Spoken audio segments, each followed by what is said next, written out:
Fellow Clueless gamers, hello and welcome back to the 6th edition of the Cluecast. It is your boy, Nemesis, or Travis Crawford, joined by my best friend, Luke Carmichael, or Luke Car17. And we got a lot to talk about this week. But first, as always, what you been playing, Luke? Well, I've been playing, after last week, I complained a lot about Destiny, but surprisingly, played some Destiny this week with you. And a lot of FIFA. I finished my first manager mode with the crew. We won everything, and then I just started my second manager mode. So I'm with the United now, so I'm kind of addicted. So a lot of FIFA 16 and a little bit of Destiny. What about you? Well, same old, aside from a bunch of new games. I played a bunch of Black Ops 3, and I picked up Need for Speed, the new Need for Speed, as well as the Uncharted collection, because it was on sale in PSN. So I've been playing all that. And like you said, we played some Destiny, did a Nightfall. Was happy to see that we didn't get any ghosts. No ghosts, but as a reward. Just useless legendary armor. Yep, we got railed in the Crimson Doubles. Yes, we got railed hard. Which is what we're going to talk about a little bit today. I think that's our first topic for the day. That's what we're starting with. We're going to talk a little bit about Crimson Doubles, which just happened. You probably have no idea what it is. It should be still going on. Yeah, it's the Valentine's Day /weekend event from Destiny, and then we're going to talk a little bit about some new weapon that is in the black market on Call of Duty Black Ops 3. We're going to talk about our opinion on it. Yeah, we're going to talk about some of the stuff going on there, and then we're going to finish it off with The Division. We talked about that a lot recently, but they just announced that there's going to be an open beta, so we'll get to that in a little bit. So let's start with the Crimson Doubles. So Travis, me and you did Crimson Doubles. You want to explain what it is first to our beautiful audience? Well, basically, in place of set DLC, Bungie has gone with the route of going with timed events that come out with seasons or holidays. This time it's obviously Valentine's Day. They decorate the tower with all kinds of pretty flowers and dropped in a bunch of new emotes. And the thing that people are sort of hyped about or sort of hyped to ignore, because some people are straight up ignoring Crimson Doubles, the new PvP mode, where you get several bounties from Lord Shaxx, and you go in, you take a partner, there's no matchmaking, and you play Elimination, which is the same game type as Trials of Osiris, so it's super competitive. And one of the neater things about it is if your partner goes down, as we quickly learned, you get a little buff called the Broken Heart, and I thought that was a cool touch, but because your loved one is dead, so you're so sad. You take your Valentine date in there, and they get sniped in the head by people who are exploiting sidearms. Yes, which is a problem. So Crimson Double. I think Crimson's a cool name, by the way. And I didn't know what it was, so I looked it up, and I literally have it in front of me. It says, of a rich, deep red color, inclining to purple. So, it's just a color type of, crimson. Which is odd, because the crimson... Like the Crimson Chin on Fairly Odd Parents. He was red. Unfortunately, the two shaders that have become available with the Crimson Days timed event, they look freaking magenta. Yeah, they don't look like a purple. The stuff so basically the tower was changed, kind of like when Halloween came around. The Days of the Lost.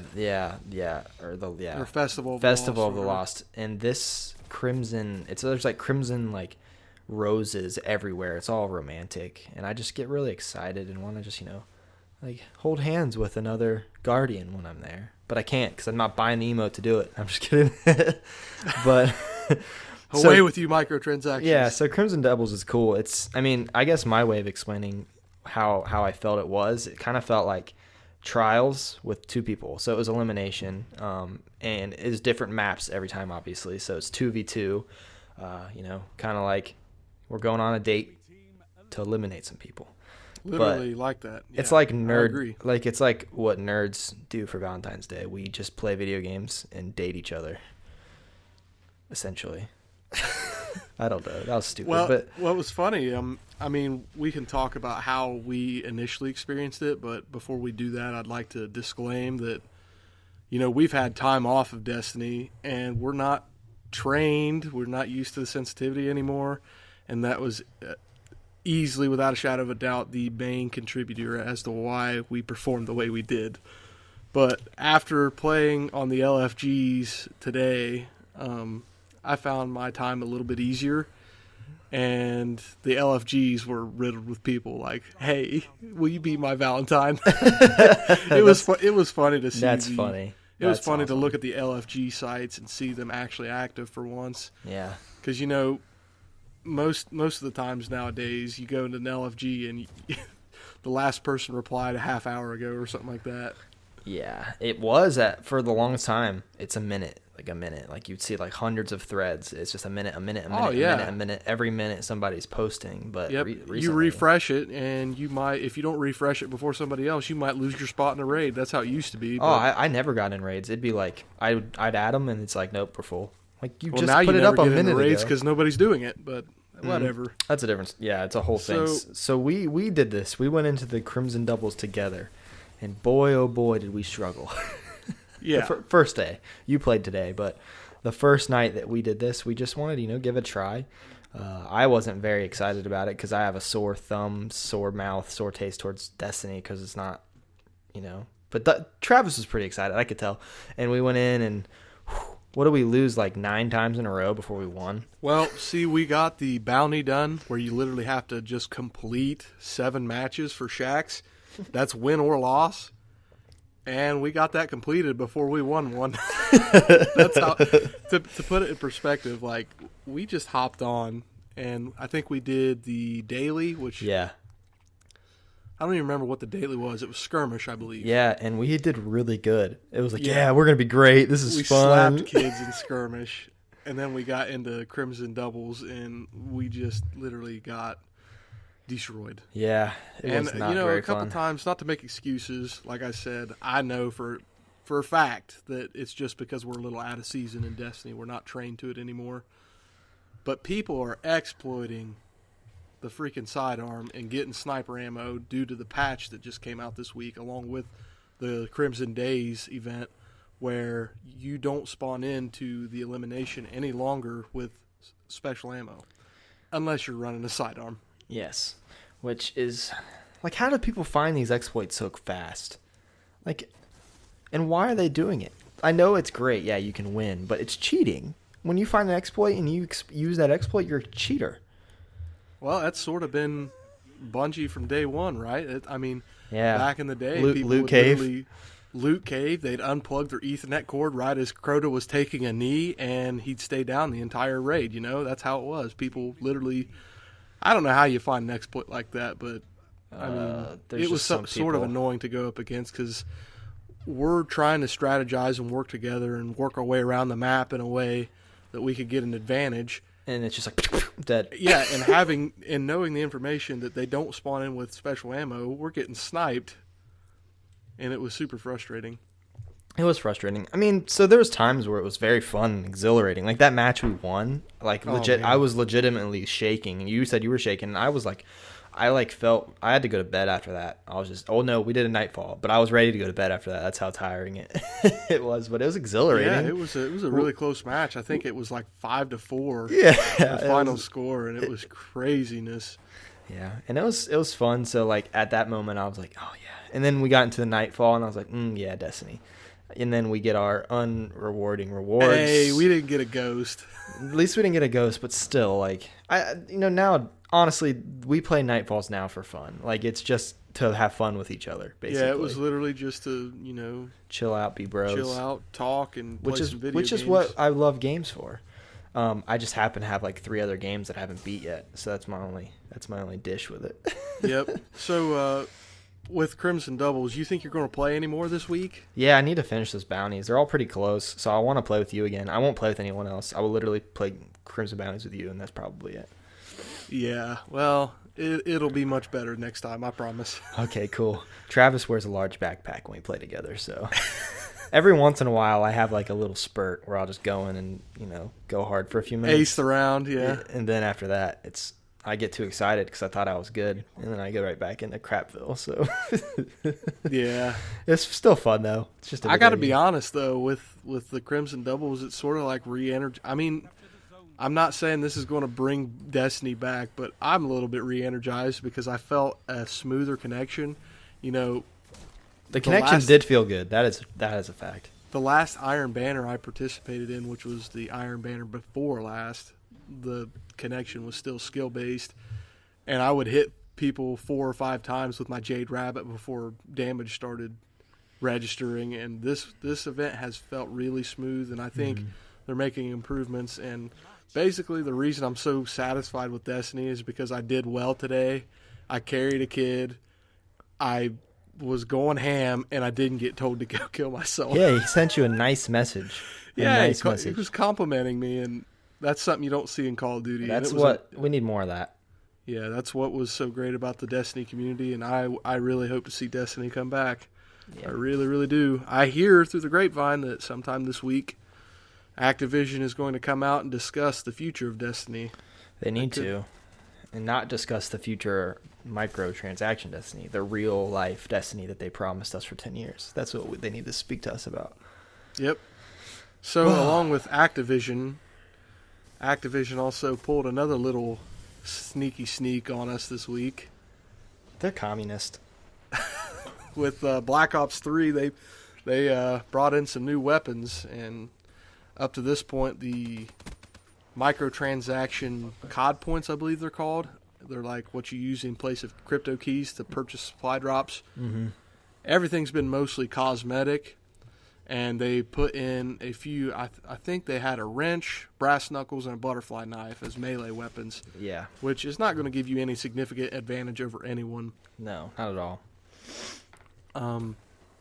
But this week they included, I believe, 5 weapons. And those 5 weapons are an assault rifle, a crossbow, a shotgun pistol that fires 2 rounds of shotty at once, and a couple. I believe they got a sword and also a crowbar. Yeah, they got a thing called Iron Gem. Iron Gem, the crowbar. Yes, Iron Gem. I want the Iron Gem. I'm completely down with Iron Gem and the Fury Song or Song's Fury or something, whatever the samurai sword's called. Yeah. Those are Fury cool. Song, the legendary sword that takes full life of the enemy with a broad slash, which is kind of cool. I mean, it is cool. It's like having a knife. Melee weapon, so just it's like having it's like having a knife. Significant kind of buff or advantage. No. But ironically enough, last week's Cluecast, episode 5, we talk about baiting stories, and more importantly and more ironically, microtransactions and pay-to-win video games. And look what's happening. Yeah, I sort of praised Black Ops 3 for not being one of those games. Spoke too soon last week. Man, I spoke about 4 days too soon, literally. Yes, because look at this, man. Like, you can't even get these other than... I don't even want to talk about it. I mean, not to, I don't know. Just, I watched a video of a supply drop opening, and I watched this YouTuber spend $200 for a samurai sword, and guess what? It came down to the wire. It literally cost him $200 for a samurai sword. Oh my gosh, a fake digital samurai sword. Yeah. $200. Yeah. Which, Man. I respect that YouTuber just for the simple fact that they weren't after the MX Garand, which is the single fire rate, semi-auto assault rifle that's apparently a Shiva 2.0. Yeah, oh gosh. Or the pistol, or the ballistic knife crossbow, which is what that thing... It's literally like spamming ballistic knives. Yes. Just if you watch gameplay of that thing. Which is OP, if you ask me. Mm-hmm. Big time. But, yeah, I'm really not happy with that direction. I actually said to somebody online today while playing Call of Duty that if this was skill-based matchmaking like Advanced Warfare, this would be the end of Black Ops 3 for me. Yep. You'd be like, well, it was fun while it lasted. I'm out of here. Especially when you're going to playing, because you're not just playing Call of Duty. You play Call of Duty, you play Destiny, you play, Uncharted now, you play Need for Speed. You're going back and forth And whenever we talked about this, I mean, whenever it's skill-based matchmaking, you play a little bit worse than you were when you're in your prime. You're going to get screwed every match when you come back, you know? Absolutely. So, yeah, it's a perfect example. Like we were talking about Destiny having to come back and warm up our shot and, going from 30 frames per second to 60 frames per second and back, that causes all kinds of struggle bus issues. And if that were to happen, I'd be totally done with Black Ops 3. But I'm not done with Black Ops 3. I can take my newly buffed KN-44 and leave my Vesper alone because they nerfed it, the poor thing. That poor little guy. But I can compete with any of these new guns that they have brought in. The fact that they can give people who literally spam dollar bills at them for these supply drops does kind of bug me a little bit. But if I were a season pass holder, holy cow, I'd be taking up pitchforks and ready to burn them down because I'd be so upset with this. I'd be like, I paid $50 and I'm not even going to get exclusive guns that you can only get randomly. Yeah, you're not even going to get the DLC stuff like you used to, like with the Peacekeeper, those old guns that you used to get when they first introduced DLC guns. Season pass holders were like, oh, we get that? Oh, and it's a big thing. Like, you want to be a season pass holder because you want to get that gun first. Yeah, more bang for your buck, too. I mean, they charge the exact same price of this season pass as they did for the same season pass that you would get 3 and 4 years ago with Black Ops 2 and Ghosts and AW. The thing that I think that they've probably done, I'm not 100% for sure because I haven't used any of these guns, I'm almost for sure these are probably really equal guns. I'm sure, like, it might sound like they're gonna be OP or better, but I feel like they probably made these pretty equal if they're gonna announce like 5 different guns / weapons that are brand new that are really hard to get. You have to pay money basically to get them, or just get lucky, or play the game a lot. I don't know if they're going to put a bunch of OP guns because they've learned from the past. People don't like that. So it looks like what they did was, all right, well, people don't like it whenever they can't get the guns because they have to buy the map pack or be a season pass holder. So we'll give everyone a possibility to get it, but we'll still make some money because we'll make it so that you can pay to get them if you want to get them quicker.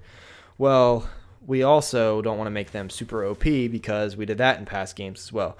So maybe they're doing it just a different way. Like, I'm trying to think of it from a nice perspective. Maybe they're just doing this. And I'd like to agree with you. I really do. And, some supporting evidence to me that says that that's not entirely the case. Like, David Vonderhaar on Twitter said that the MX Grand is literally like a carbon copy of the Shiva, a 2-shot kill. But I believe the rate of fire is a little bit faster than the Shiva. I don't know specifically, but the Grand is not even my biggest beef. Neither is the crossbow. It is the shotgun pistol. Yeah. Now, if you want to run an SMG or an AR or a sniper as your primary, you have to take in overkill to run a shotgun with that. Not anymore. You significantly have an upper hand, and you get 2 free class spots when you run this pistol. It's like a hand cannon being brought into. Yeah, it's literally a hand cannon with a freaking 12-gauge buckshot. Well, I guess we'll just have to see. I've watched gameplay with it. It is fierce, dude. Oh, and it's gosh. the range and people running dual wield with it. It's almost like a slower reloading Model 1887 is back. Dang. That's what I feel like. And that as a secondary is a little ridiculous if you ask me, and it's a significant upper hand on anybody that plays pubs. Now, with Arena, and I'm unsure about competitive rules, but I was playing Arena a little bit ago, and I saw that these new DLC weapons are banned automatically. So you're not capable of using them in the Arena, which is something I have an appreciation for a lot, actually. Yeah, me too. Like, they're like, we know what we want you to use. We know what is competitive. You're not going to get... And honestly, like, they know not everyone has these weapons, so if people don't have them, we're not going to give you the upper hand because they probably know... That actually right there kind of tells you that they know some of these may be OP if they're automatically banned because they know people... Which is the other piece of supporting evidence that I would say, these guns... It's not just a carbon copy, David Vonderhaar. It wouldn't be banned if it were. Yeah. Yikes. Well, good job, Black Ops 3. We'll see how it pans out. We don't really know yet. In a few Yeah, weeks. we'll see. I mean, in the future, they could come out with new guns, and the trend could either progressively get worse. They could have like a, I don't know, like a fully automatic sniper with no recoil or something. Oh, gosh. But if they would have made it, so if they would have never brought in those COD points that you can pay for, this would honestly be really similar to Destiny's loot. Because it would just be random guns that you get based off of a roll. That is based true. off of RNG. And, I mean, I don't know. I know Activision, they like their money, and it's a good idea to do this from a business standpoint because they will make tons of money off people who really want the stuff, like the guy who spent $200. But at the same time, if this could be their first go into maybe introducing RNG into Call of Duty, I don't know if I would like that because I play Call of Duty because it doesn't have RNG and you don't have to worry about getting stressed about not getting a gun that you have to hopefully randomly get. But that's kind of what I gathered from it. I mean, these are just random guns that you get. I would never ever buy them. I'm not going to spend money on COD points. So it's essentially like RNG for me. Whenever I put those crypto keys in, hopefully I get one, And if I do, it's like, sweet, I got lucky on that roll. But, you never know. Yeah. See, pay to win with microtransactions, that's bad enough. Mm-hmm. And I would probably, with Advanced Warfare, it was completely just pay to win. You literally had to pay to win. Yes. I don't think it's in that bad a shape in Black Ops 3.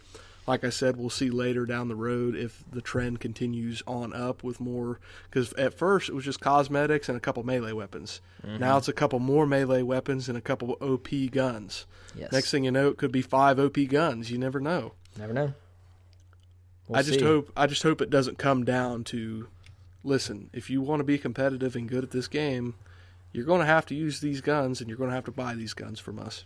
Yeah, and that's where it comes back to games being about the money, and I really just hope it doesn't go that way. There's a lot of developers out there who aren't like that. They want to just give their customers and give their player base good content because they love them and they love the support that they get from the gamers.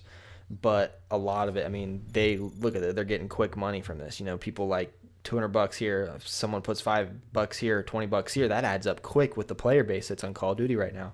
Especially when you see, these guns are great. Eventually people will say, no, I'm not going to spend money. I don't want to spend money.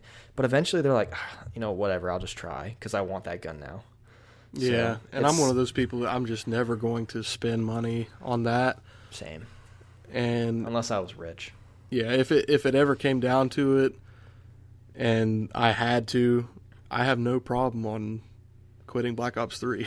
Yeah, really, exactly. There's lots of other games out there. And I really don't have a problem with that. And you've really done it all on Black Ops 3 pretty much so far. And if I want an RNG based game, I'll go play Destiny.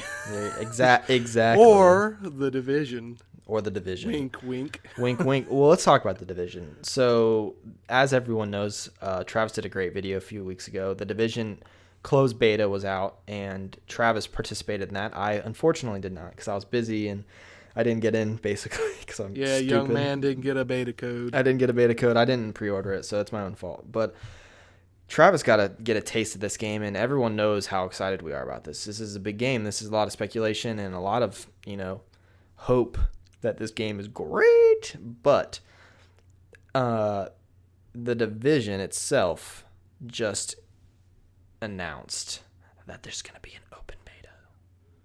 Boom, boom, boom. I'm really excited. You guys couldn't tell. Let me tell you when it is. Okay, so Xbox One players will have access 24 hours early, blah, whatever, who cares, on February 18th. PS4 and PC get it on the 19th, ends on the 21st. This so happens to be the weekend that I will be going to visit Travis Crawford. Yes. Oh, yeah. So we are going to play this together, and we also are going to be doing a podcast in the same room. So you guys might not know, but we don't podcast in the same area. I live in Columbus. He lives in Piketon. We're about 2 hours away from each other, so we're on Skype right now podcasting with each other. So we're going to do a podcast in person, and it's going to be awesome. I can't wait. Absolutely. It is going to be a good time. So I didn't get to get my hands on Destiny, or not Destiny, The Division. So I didn't get to see what it was really like. I didn't get to really feel what it was like. I just watched your video and kind of talked with you about it. So like, what are we going to be witnessing? Like, what is this? Is it good? Is it bad? Is it, I mean, as fast as you can explain it without well, just as fast as I can. I mean, we could break it down. We could probably talk about this for hours. But in short, I always like to start off with a disclaimer. I think people need to be expecting that this open beta could have a little bit of server instability. I mean, beta codes were in short supply, as you already know, with the closed beta. And the servers held up really well, in my opinion, with the closed beta. But you never know how many people are going to be downloading this open beta. Yes. You know, it's cool for the people that did do the closed beta.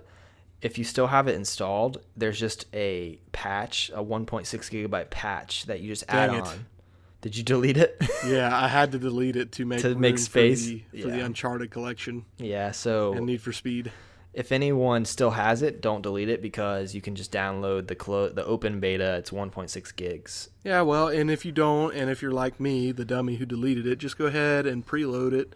I think it'll be preloadable on the 16th. Yes, it'll be preloadable on the 16th. So I'm going to preload it. I suggest everyone preload it just because it's going to be like on the 19th and 18th. Those 2 days are going to be traffic. Like, this is one of the biggest anticipated games for, quarter one of this year. So a lot of people are going to be trying to download it. I mean, I don't know if anyone remembers, but remember when we tried to download the year 2 update for Destiny? It was like a 17 gig update, and it took me like 20 something hours. And I had fast internet. Like, it was because there were so many people downloading that update. That's something that could probably happen during something like this. So absolutely.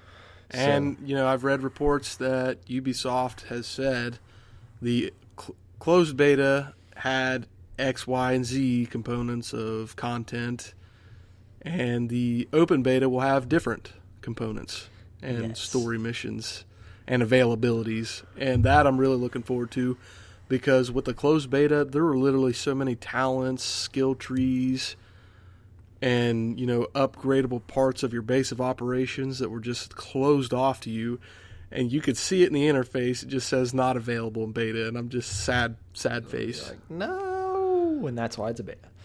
So I'm looking forward to that. I'm looking forward to just get my hands on it, just to feel what it feels like, to see what it looks like, and to just really experience it, especially with you, because like you said, it's a lot more fun. You found whenever you're playing with friends, so. For sure. And we're going to be with each other, literally in person, playing this next to each other. It's going to be like old times. I'm really excited for it. Absolutely.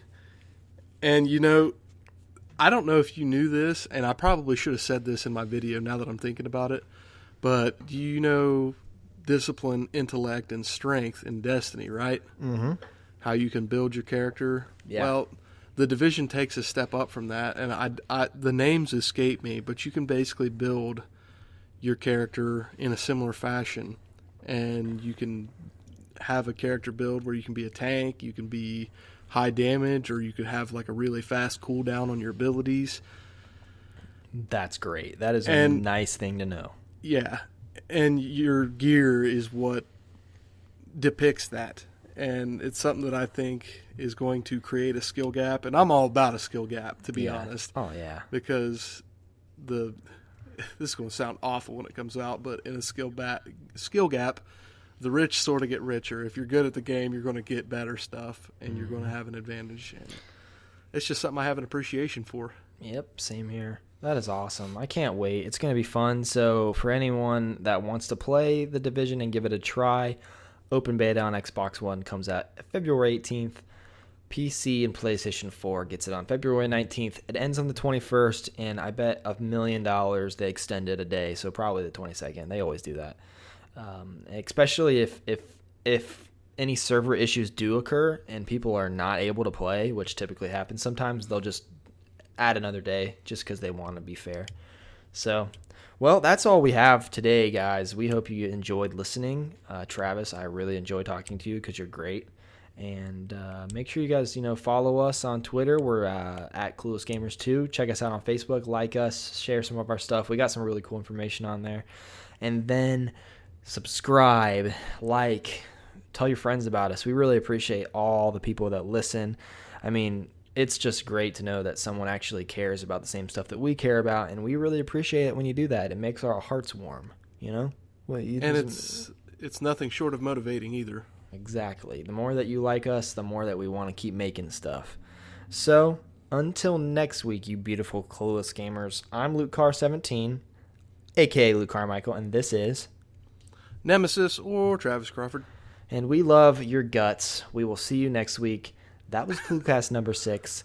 Get out of my splits. I love you so much, and I'm going to go home. Bye.